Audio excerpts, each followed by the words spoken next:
احنا عشان ناكل الوجبة دي من بره هندفع مبلغ وقدره، وكمان احنا مش عارفين مصدرها ايه.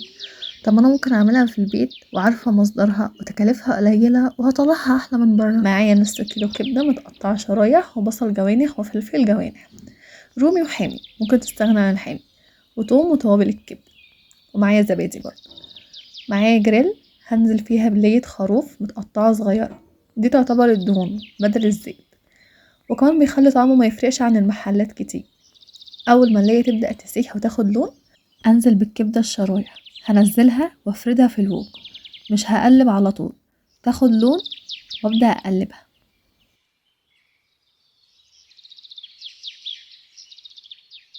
هجيب الكبدة دي على جنب، ومعايا كوبيبة، ويا سلام بقى لو معاها شوية سجق هتبقى دمار.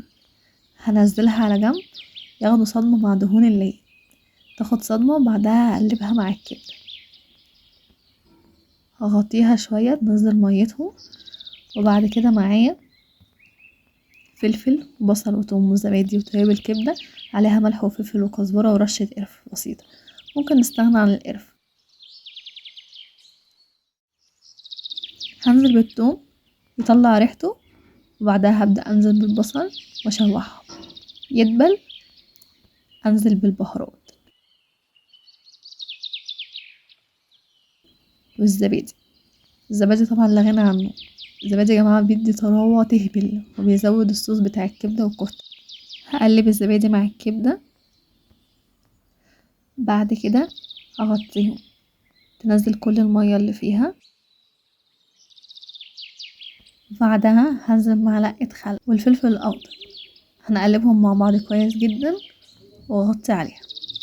الخضار كله يندمج مع بعض ويدبل مع الكبدة، مش قادرة اقولكوا ريحتها عاملة ازاي، ما كانوش صابرين اخلص تصوير، ريحتها قلبت البيت كله. احلى عشاء ممكن اعمله.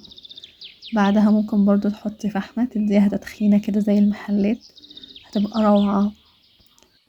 تستوي كده واحطها وابدأ اقدمها بالطريقة اللي بحبها، جنبها بقى شوية مخلل، سلطة خضرة، سلطة طحينة. والله احلى عشوة وسريعة وبسيطة ومفيش حد ما بيحبهاش. نجيب عيش بقى وناكل لحد ما نقول كفاية، وألف هنا.